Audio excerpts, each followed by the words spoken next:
Good morning, boys and girls. So, if we had been in class this week, you all know that during Centers, you would have been working on a writing journal during the Writing Center. And I wanted to still be able to do that with you. So, for this video, you'll need a piece of paper to write if you want to do it along with me, or you can just listen and then try it after the video is over, either way that you want to do it. So, the writing journal that I would have had you working on this week said, write about a time that you made a mistake using the somebody wanted but so method and tell the lesson that you learned or that other people could learn from that mistake. Be sure to include how you felt, what you said, and what you did. When we talked about how characters respond to challenges and major events, we said that we usually look at how they feel, what they said, and what they did. So we need to include that in our writing. And the somebody wanted but so method, we know who is the main character, what did they want, but what happened? So, what did they decide to do? How did they fix the problem, or what did they learn? So, that so part is going to be the lesson that we learned. So, if we're talking about a mistake that we made, our somebody, our main character, is going to be us. So, I'm going to start my story. My mistake that I'm talking about today is one time I was in a hurry and I was kind of rushing around and I was cooking at the same time and I was trying to hurry so that I could eat breakfast and get ready at the same time. But because I was doing that, I let my breakfast burn and I didn't get to eat any breakfast. So I'm going to write about that. So one morning, Miss Hay was in a hurry. Her alarm went off. Actually, I'm going to back up. One morning, Miss Hay was in a hurry. So that's my somebody. Miss Hay wanted to get to work on time and still have time to eat breakfast. Unfortunately,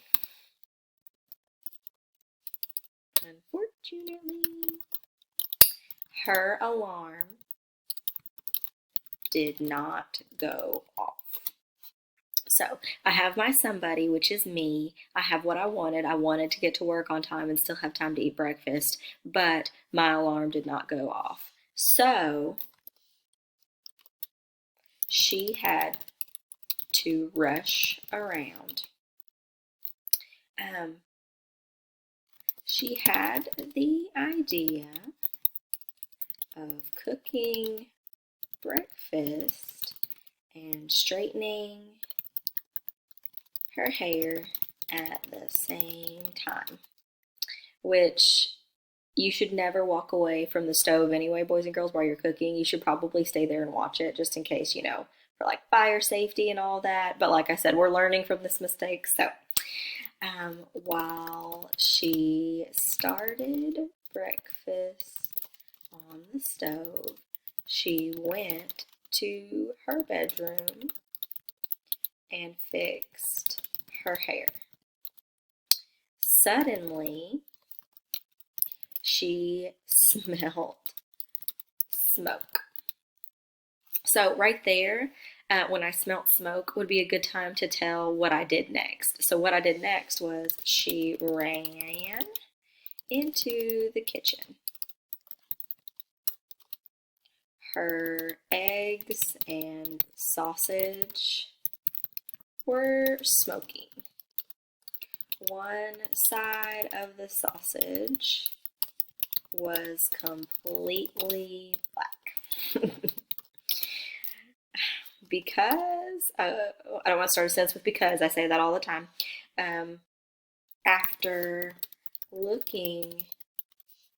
taking the breakfast off the oven and looking at it, she realized that she couldn't eat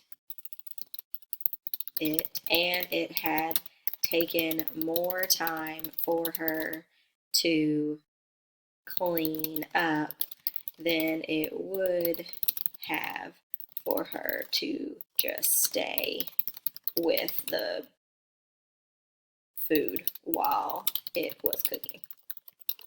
So, boys and girls, that's what happened. Um, did I tell what I said? Nobody was with me, so I didn't tell what I said because I didn't say anything out loud. What I did, I definitely told what I did, but did I include how I felt? I didn't. I need to go back and add that. Let's look for a good place to add how I felt. One morning, Miss Hay was in a hurry. Miss Hay wanted to get to work on time and still have time to eat breakfast. Unfortunately, her alarm did not go off, so she had to rush around. She had the idea of cooking breakfast and straightening her hair at the same time. While she started breakfast on the stove, she went to her bedroom and fixed her hair. Suddenly, she smelled smoke. So if I smelled smoke, boys and girls, how did I probably feel in that moment? Probably like alarmed or scared. So I'm going to put feeling scared. Let's use a different word because we talked about how our feeling, we are trying to stay away from just saying sappy. We're trying to stay away from just saying sad, happy, mad. We're going to use our bigger, better emotional words. So I'm going to say feeling frightened. Frightened is a better word. Feeling frightened. She ran into the kitchen. Her eggs and sausage were smoking. One side of the sausage was completely black. After taking the breakfast off the oven and looking at it, she realized that she couldn't eat it and had taken more time for her to clean up. And it had taken more time for her to clean up than it would have for her to just stay with the food while it was cooking. So right there, I felt kind of defeated in that moment because I was sad that I didn't get to eat breakfast and I wasted time. So feeling defeated,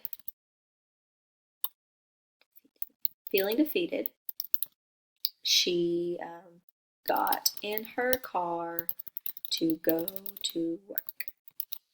All right, so that's my story, boys and girls.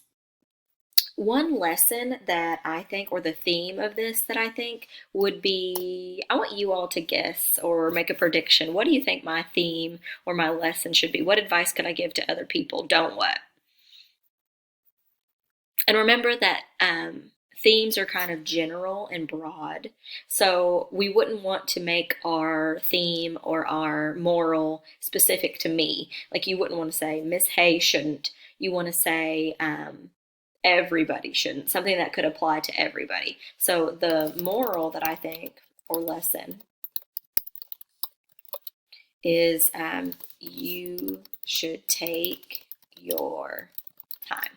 So you should take your time. There's another moral or lesson that's really popular that people say, and it's slow and steady wins the race.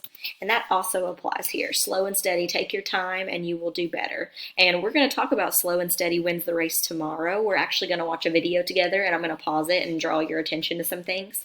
And we're going to watch The Tortoise and the Hare, which is a really popular fable.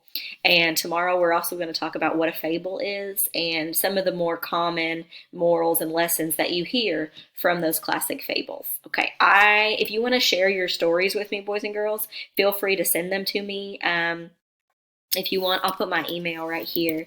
And if you want to send me your stories that you write or a picture of them, you can. Or if you want to put them in the comments below, you can as well. Thank you for writing with me today, boys and girls. I hope you have a great day. Bye.